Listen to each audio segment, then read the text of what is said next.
हम देखते हैं गोकू ने अचानक से ही किंग कज़ारो को एक ही बार में ख़त्म कर दिया होता है। उसने किंग कज़ारो की सोल को एब्ज़ॉर्ब करके उसे निगल लिया था, जिस वजह से किंग कज़ारो मर चुका था। ब्रोली और गॉन को यकीन नहीं हो रहा था कि गोकू ने वह कर दिखाया। उसने छठे डीमन किंग को मार दिया। छठे डीमन रिल में जितने भी डीमन थे उन सबको भी पता चल चुका था कि किंग कज़ारो मारा जा चुका है। किंग कज़ारो की एनर्जी और उसका खौफ अचानक से उस डीमन रिल से गायब हो गया था। गोकू कहता बस एक और डीमन किंग, उसे मारने के बाद यहाँ पर हमारा राज होगा। इस पर गोकू कहता रुक जाओ गोकू, अभी ये सही वक्त नहीं है। अभी तुमने किंग कज़ारो को हराया है, पर वो सातवां डीमन किंग हो सकता है इससे भी बहुत ज़्यादा ताकतवर हो। मैंने उसके बारे में सिर्फ सुना है, आज तक किसी ने उसे देखा नहीं है। यहाँ तक कि सारे डीमन किंग भी उससे डरते थे। आज तक उससे किसी ने फाइट नहीं की है। सुनने में आया था कि वो बिना फाइट किए ही लोगों को हरा देता था। पता नहीं कैसे, ये कोई नहीं जानता है। शायद किंग कज़ारो भी उससे मिल नहीं चुका है। इस पर गोकू कहता है नहीं कौन, इस बारे में तुम गलत हो। मैं उस सातवें डीमन किंग की एनर्जी को महसूस कर सकता हूँ। ऐसा लग रहा है कि वो मेरी आंखों के सामने है, मैं उसे देख पा रहा हूँ।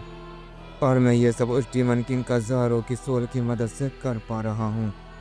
और मैं जानता हूँ अभी वो कहाँ पर है और मैं उसके पास ही जा रहा हूँ। उसे हराने के बाद मैं सब कुछ ठीक कर दूंगा। ये कहने के बाद गोकू वहाँ से बहुत तेजी से जाने लगता है। इस पर कौन कहता गोकू को ये खतरनाक हो सकता है, तुम उसके बारे में कुछ नहीं जानते हो। शायद किंग कज़ारो की सोल तुमसे ये जबरदस्ती करवा रही है ताकि तुम मारे जाओ और वह आजाद हो सके। वो यही चाहता है, उसकी चाल में मत फंसो। लेकिन गोकू उन सबकी बात नहीं सुनता है और बहुत तेजी से सातवें डीमन किंग की तरफ जाने लगता है। ब्रोली भी उसके पीछे आता है। गोकू ने अपने पीछे देखकर कहता तुम सब यहाँ से लौट जाओ वरना तुम सब मारे जाओगे। मैं नहीं चाहता हूँ कि मेरी वजह से तुम्हें कोई नुकसान पहुँचे, इसीलिए बेहतर होगा यहाँ से चले जाओ। इस पर गॉन कहता है ये हो ही नहीं सकता है कि हम तुम्हें छोड़कर अकेले यहाँ से चले जाएं, ऐसा कभी नहीं होगा।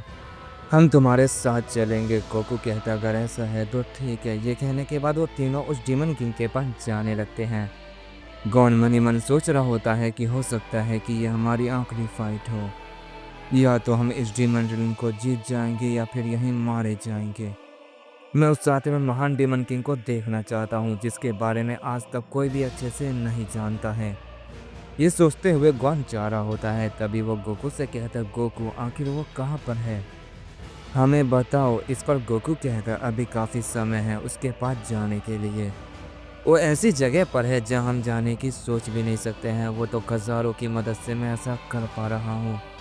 ये कहने के बाद गोकू अपनी स्पीड को और बढ़ा देता है। ये देखने के बाद गोकू और ब्रोली भी बहुत तेजी से उसकी तरफ जाने लगते हैं और इस तरह काफ़ी समय बीत जाता है। ब्रोली कहता है आखिर वो कहाँ पर है, हमें काफ़ी समय हो गया है, पर ऐसा लग रहा है कि अभी भी हम उसी जगह पर हैं। ये जगह ख़त्म होने का नाम ही नहीं ले रही है, कहीं हम यहाँ फंस तो नहीं चुके। इस पर गोकू कहता नहीं, ये जगह ऐसी ही है, बस मेरे पीछे आते रहो। ये कहने के बाद गोकू अपनी डिमोनिक पावर को रिलीज करता है और वहाँ पर एक सीधा रास्ता बनाता है और वो उन दोनों से कहता है बस मेरे पीछे आते रहना, तुम इससे नहीं भटकोगे और इस तरह हम उसके पास जल्दी पहुँच जाएंगे। ये कहने के बाद गोकू सातवें डीमन किंग की एनर्जी को फील करने की कोशिश करता है और मन ही मन कहता है मैं तुम्हारे पास जल्दी आऊँगा, मेरा इंतज़ार करना और वो तुम्हारा आखिरी वक्त होगा। गोकू जैसे ये कहता है अचानक से वो जगह चेंज हो जाती है और वो सब दूसरी जगह पर पहुंच जाते हैं। गॉन और ब्रोली इस पर काफ़ी चौंक जाते हैं और कहते हैं ये अचानक से क्या हो रहा है। इस पर गोकू मुस्कुराते हुए कहता है चिंता मत करो, हम वहाँ पहुँच गए हैं।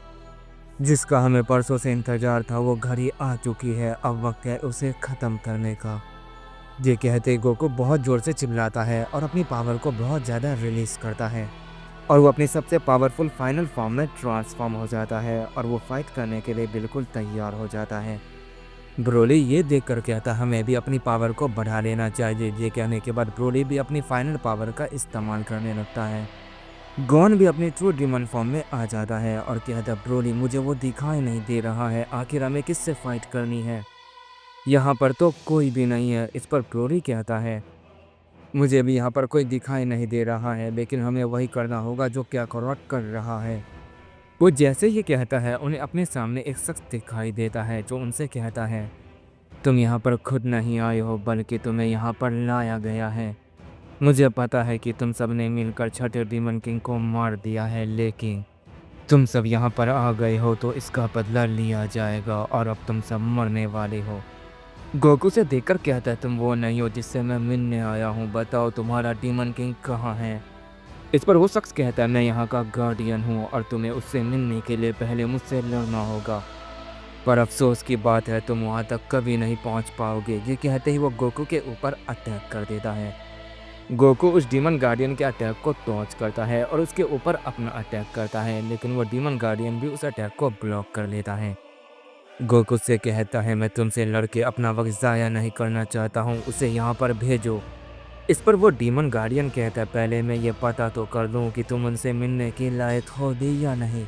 ये कहने के बाद वो सीधा गोकू के ऊपर एक पावरफुल की ब्लास्ट अटैक कर देता है। गोकू जैसे उसे रोकने की कोशिश करता है, अचानक से वहाँ पर काफ़ी बड़ा धमाका होता है। वो डीमन गार्डियन ये देखकर मुस्कुराता है और कहता है, तुम तो काफ़ी बेवकूफ़ हो। पता नहीं तुमने कज़ारू को कैसे मार दिया, शायद तुमने इसकी सोल को एब्जॉर्ब कर दिया होगा। गोकू की ये बात सुनकर काफ़ी गुस्सा हो जाता है और उस डीमन गार्डियन को उसी वक्त दो टुकड़ों में फाड़ देता है और कहता है, अब पता चल गया मैंने उसे कैसे मारा था। गोकू के गुस्से को देखकर सब काफ़ी चौंक जाते हैं। कौन कहता है आखिर ये क्या था? क्या उसने सच में उसे इतनी आसानी से ख़त्म कर दिया? तभी हम गोकू को देखते हैं जो गुस्से में बहुत ज़ोर से चिल्लाता है और कहता है, तुम कहाँ छुपे हो, मेरे सामने आओ। गोकू जैसे ये कहता है वहाँ पर एक एनर्जी रिलीज होती है। वो एनर्जी का ऑरा इतना ज़्यादा खतरनाक होता है कि गॉन और ब्रोली अपने घुटने के बल बैठ जाते हैं। गॉन कहता है, आखिर ये कैसी पावर है? ब्रोली कहता है, मुझे नहीं पता लेकिन ये काफ़ी ज़्यादा खतरनाक है। ये कहने के बाद ब्रोली अपनी पावर को और अप करता है और खड़ा हो जाता है और कहता है, वो डीमन किंग जो भी हो, आज वो हमारे हाथों से नहीं बचेगा। गॉन, हम उसे ख़त्म कर देंगे। गॉन कहता है, तुमने सही कहा ब्रोली, या तो आज हम यहाँ पर मरेंगे या उस डीमन किंग को मारेंगे। वो जैसे अपनी बात ख़त्म करते हैं अचानक से वो ऑरा कम होता है और हम उस शख्स को देखते हैं जो वहाँ पर आया था और वो सातवां डीमन किंग होता है। उसके साथ एक और शख्स था जो वहाँ का डीमन गार्डियन था जिसे गोकू ने पहले ही मार दिया था। गोकू उसे जिंदा देखकर कंफ्यूज हो जाता है और कहता है, फिर मैंने जिसे मारा वो कौन था? इस पर वो डीमन गार्डियन कहता है, वो तो मेरा पपेट था जिसे तुम्हें मारने के लिए मैंने भेजा था। मुझसे गलती हो गई कि मैंने तुम्हें मारने के लिए अपना कमज़ोर पपेट भेजा, तुम काफ़ी ताकतवर थे। खैर कोई बात नहीं, अब हम यहाँ पर आ चुके हैं तो तुम सबका मरना पक्का है। तभी हम उस डीमन किंग को देखते हैं जो गोकू की तरफ देखकर कहता है, यकीन नहीं होता है कि तुमने कज़ारू को मार दिया है और मैं खुद तुमसे मिलने आया हूँ। ये तुम्हारे लिए काफ़ी फ़क्र की बात होनी चाहिए। जब से मैं यहाँ का डीमन किंग बना हूँ आज तक मैंने एक फ़ाइट नहीं की है और ना ही किसी पर एक अटैक किया है। वो जानते हो क्यों?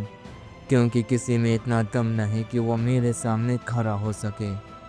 शायद तुम्हें ये पता नहीं इसलिए तुमने यहाँ आकर गलती कर दी। मुझे कोई फ़र्क नहीं पड़ता है कि तुमने सारे डीमन किंग के साथ क्या किया और तुम उन सब पर राज करते हो, मुझे इससे कोई लेना देना नहीं है।